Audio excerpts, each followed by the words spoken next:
The phase difference between displacement and acceleration of a particle in a simple harmonic motion is. ಇಲ್ಲಿ displacement equation ಏನಂತ ಗೊತ್ತಿದೆ ನಮಗೆ, y is equal to a sin omega t. ಇಲ್ಲಿ a ಅಂದರೆ amplitude of the oscillation and omega ಅಂದರೆ angular frequency, T ಅಂದರೆ time elapsed. ಅದೇ ನಾವು ಆಕ್ಸಲರೇಷನ್ಗೆ ಇಕ್ವೇಶನ್ ಬರೆಯೋದಾದ್ರೆ ಮೈನಸ್ ಒಮೆಗಾ ಸ್ಕ್ವೇರ್ ವೈ ಅಂತ ಬರಿತೀವಿ. ವೈಗೆ ಸಬ್ಸ್ಟಿಟ್ಯೂಟ್ ಮಾಡೋದಾದ್ರೆ minus omega square A sine omega T ಅಂತ ಆಗುತ್ತೆ. ಸೊ ನಾವಿಲ್ಲಿ ಫೇಸ್ ಡಿಫರೆನ್ಸ್ ಬೇಕಾಗಿರೋದ್ರಿಂದ ನಾನು ಮೈನಸ್ನ ಒಳಗಡೆ ತಗೊಳ್ತೀನಿ. So omega square a minus of sine omega T ಅಂತ ಆಗುತ್ತೆ. So in order to compare ನಾನು ಅದನ್ನು ಮೈನಸ್ ಇಲ್ಲದೆ ರೀತಿ ಬರಿಬೇಕಾಗತ್ತೆ. ಸೊ ಅವಾಗ ಏನಾಗುತ್ತೆ, ಅದು ಸೈನ್ 180 ಪ್ಲಸ್ ಒಮೆಗಾ ಟಿ ಆಗುತ್ತೆ. ಸೊ ನೀವೀಗ ಈಕ್ವೇಶನ್ ಫಾರ್ ಡಿಸ್ಪ್ಲೇಸ್ಮೆಂಟ್ ಮತ್ತು ಈಕ್ವೇಶನ್ ಫಾರ್ ಆಕ್ಸಲರೇಷನ್ ಕಂಪೇರ್ ಮಾಡಿ ಹೇಳೋದಾದ್ರೆ ಫೇಸ್ ಡಿಫರೆನ್ಸ್ ಎಷ್ಟಿದೆ ಅಂತ ಗೊತ್ತಾಗುತ್ತೆ, 180 ಡಿಗ್ರಿ.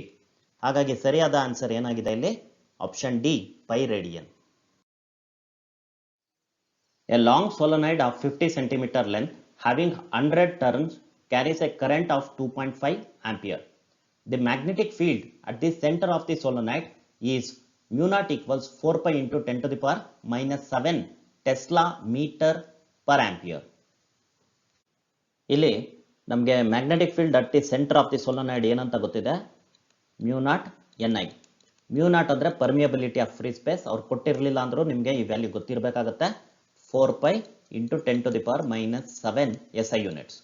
ಇಲ್ಲಿ ಎನ್ ಅಂದರೆ number of turns per unit length, ಅದು ಡೈರೆಕ್ಟ್ ಆಗಿ ಕೊಟ್ಟಿಲ್ಲ. ಹಾಗಾಗಿ ನಾನೇನು ಮಾಡ್ಕೊಳ್ತೀನಿ, ಅದನ್ನು ಎನ್ ಬೈ ಎಲ್ ಅಂತ ತಗೊಳ್ತಾ ಇದ್ದೀನಿ. ಇಲ್ಲಿ ಎನ್ ಅಂದರೆ ಟೋಟಲ್ ನಂಬರ್ ಆಫ್ ಟರ್ನ್ಸ್, ಅದು 100 ಅಂತ ಕೊಟ್ಟಿದ್ದಾರೆ. ಎಲ್ ಅಂದರೆ ಲೆಂತ್ ಆಫ್ ದಿ ಸೋಲನಾಯ್ಡ್, ಅದನ್ನು 50 ಸೆಂಟಿಮೀಟರ್ ಅಂತ ಕೊಟ್ಟಿದ್ದಾರೆ. ಅದನ್ನು SI ಯೂನಿಟ್ಗೆ ಕನ್ವರ್ಟ್ ಮಾಡಿದ್ರೆ 0.5 ಮೀಟರ್ ಆಗುತ್ತೆ. Into current in the solenoid I ಅಂದರೆ ಅದು 2.5 ಆಂಪಿಯರ್ ಅಂತ ಕೊಟ್ಟಿದ್ದಾರೆ. ಸೊ 2.5 ಡಿವೈಡೆಡ್ ಬೈ 0.5 ಮಾಡಿದ್ರೆ ನಮಗೆ 5 ಸಿಗುತ್ತೆ. ಸೊ 5 ಇಂಟು 4 ಅಂದರೆ 20 ಆಯಿತು.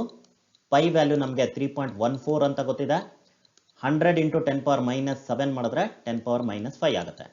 ಈಗ 2 ಇಂಟು 3.14 ಮಾಡಿದ್ರೆ ನನಗೆ 6.28 ಸಿಗುತ್ತೆ. 10 into 10 to the power minus 5 ಮಾಡಿದ್ರೆ 10 power minus 4 ಅಂತ ಗೊತ್ತಾಗುತ್ತೆ. So this is the answer. Option D is the right choice. Two bodies of mass 4 kg and 6 kg are tied to ends of a massless string. The string passes over a pulley which is frictionless. See the figure. The acceleration of the system in terms of acceleration due to gravity g is. ಇಲ್ಲಿ free body diagram of 4 kg ನಾನು ಬರಿತಾ ಇದ್ದೀನಿ.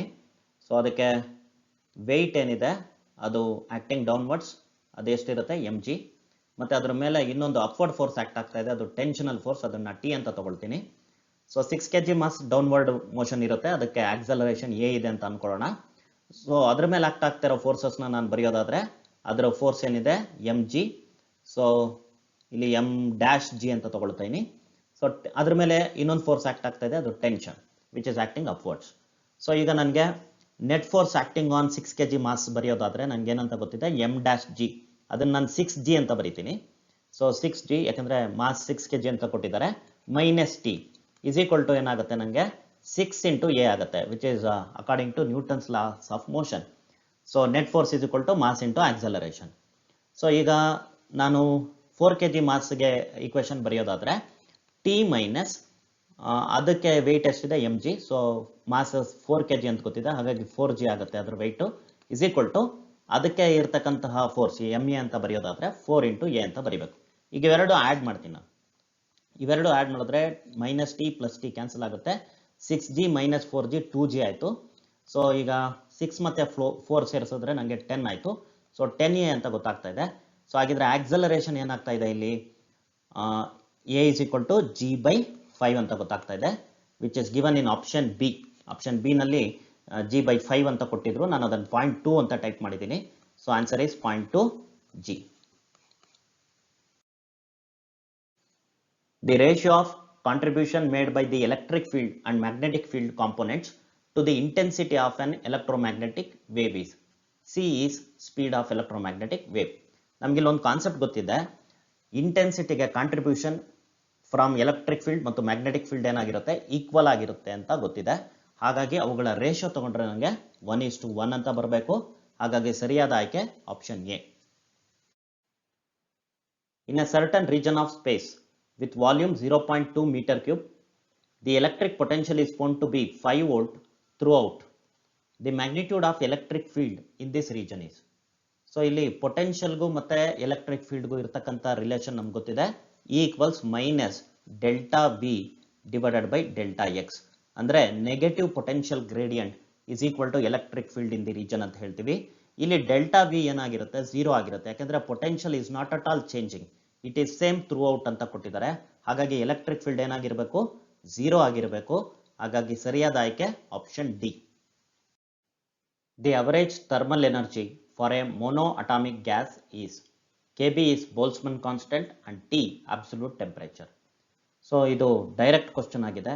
So average thermal energy ಮೊನೋಅಟಾಮಿಕ್ ಗ್ಯಾಸಿಗೆ ಎಷ್ಟಿರುತ್ತೆ ಅಂದರೆ 3/2 kBT.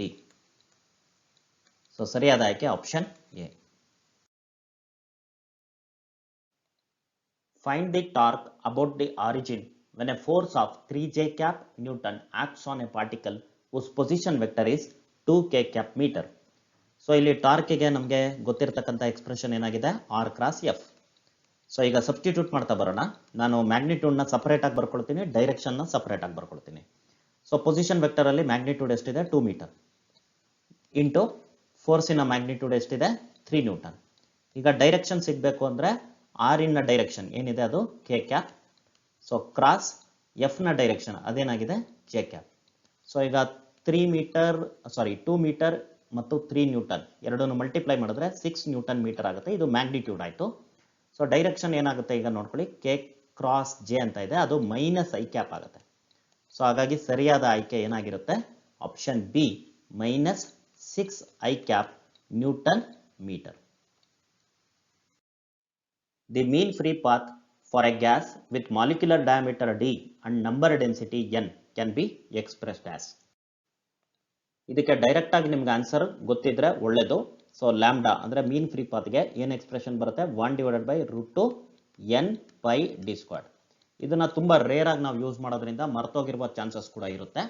ಅಂತ ಸಂದರ್ಭದಲ್ಲಿ ನೀವು 4 option ನೋಡಿದ್ರೆ ಒಂದು ಐಡಿಯಾ ಬರುತ್ತೆ. They are playing with dimensions ಅಂತ. ಸೊ ಹಾಗಾಗಿ ಯಾವುದರ ಡೈಮೆನ್ಷನ್ ಲ್ಯಾಂಬ್ಡಾ ಡೈಮೆನ್ಷನ್ ಜೊತೆ ಹೋಲಿಕೆ ಆಗುತ್ತೋ ಅದು ಸರಿಯಾದ ಆಯ್ಕೆ ಆಗಿರುತ್ತೆ. ಲ್ಯಾಂಬ್ಡಾಗೆ ಏನು ಯೂನಿಟ್, ಮೀಟರ್. ಸೊ ನಮಗೆ ಈ 4 ಆಪ್ಷನ್ ಅಲ್ಲಿ ಯಾವುದಕ್ಕೆ ಮೀಟರ್ ಯೂನಿಟ್ ಬರುತ್ತೆ ಅಂತ ಚೆಕ್ ಮಾಡಬೇಕು. ಎನ್ ಅಂದ್ರೆ ನಂಬರ್ ಡೆನ್ಸಿಟಿ ಅಂತ ಹೇಳ್ತಾ ಇದ್ದಾರೆ. So many molecules per unit volume ಅಂತ ಎಕ್ಸ್ಪ್ರೆಸ್ ಮಾಡ್ತೀವಿ. ಹಾಗಾಗಿ ಅದರ unit metre to the power -3 ಆಗುತ್ತೆ.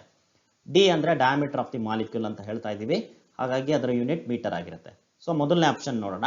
1/n ಅಂದ್ರೆ metre to the power -3, d² ಅಂದ್ರೆ ಮೀಟರ್ ಸ್ಕ್ವೇರ್ಡ್. ಸಾಲ್ವ್ ಮಾಡಿದ್ರೆ ನನಗೆ ಯೂನಿಟ್ ಮೀಟರ್ ಅಂತ ಬರ್ತಾ ಇದೆ. ಸೊ ಹಾಗಾಗಿ ಲ್ಯಾಂಬ್ಡಾ ಜೊತೆ ಹೋಲಿಕೆ ಇರೋದ್ರಿಂದ, ಲ್ಯಾಂಬ್ಡಾ ಯೂನಿಟ್ ಜೊತೆ ಹೋಲಿಕೆ ಇರೋದ್ರಿಂದ ಆಪ್ಷನ್ ಎ ಸರಿಯಾದ ಆಯ್ಕೆ. ನೀವು ಆಪ್ಷನ್ ಬಿ, ಆಪ್ಷನ್ ಸಿ ಮತ್ತೆ ಆಪ್ಷನ್ ಡಿ ನ ಚೆಕ್ ಮಾಡಿ ನೋಡಿ, ನಿಮಗೆ ಯೂನಿಟ್ ಮೀಟರ್ ಬರಲ್ಲ. ಹಾಗಾಗಿ ಈ ಆಯ್ಕೆಗಳು ತಪ್ಪಾಗಿರುತ್ತೆ. The energy equivalent of 0.5 gram of a substance is. ಇಲ್ಲಿ ನಮಗೆ ಐನ್ಸ್ಟೈನ್ ಮಾಸ್ ಎನರ್ಜಿ ಇಕ್ವೇಶನ್ ಗೊತ್ತಿದೆ, ಈಕ್ವಲ್ಸ್ mc². ಇದನ್ನು ಯೂಸ್ ಮಾಡಿಕೊಂಡು ನನಗೆ ಎನರ್ಜಿ ಇಕ್ವಿವಲೆಂಟ್ ಕಂಡುಹಿಡಿಬೇಕಾಗುತ್ತೆ.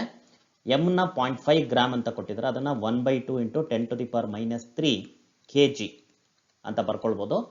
ಸೊ ಈಗ ಸಿ ಅಂದ್ರೆ 3 × 10⁸ ಅಂತ ಗೊತ್ತಿದೆ, ಅದನ್ನು ಸ್ಕ್ವೇರ್ ಮಾಡಬೇಕು. ಸೊ ಈಗ ಸಾಲ್ವ್ ಮಾಡ್ತಾ ಬರೋಣ. ಸೊ 9 ಆಗುತ್ತೆ. ಇದು 3² ಅಂದ್ರೆ 9/2 ಅಂದ್ರೆ 4.5 ಆಯ್ತು. ಸೊ 4.5 ಇಲ್ಲಿ 10⁻16 ಬರುತ್ತೆ, -3 ಇದೆ ಆಲ್ರೆಡಿ. ಸೊ ಹಾಗಾಗಿ 10⁻13 ಆಗಬೇಕು. ಸೊ ಸರಿಯಾದ ಆಯ್ಕೆ ಆಪ್ಷನ್ ಎ.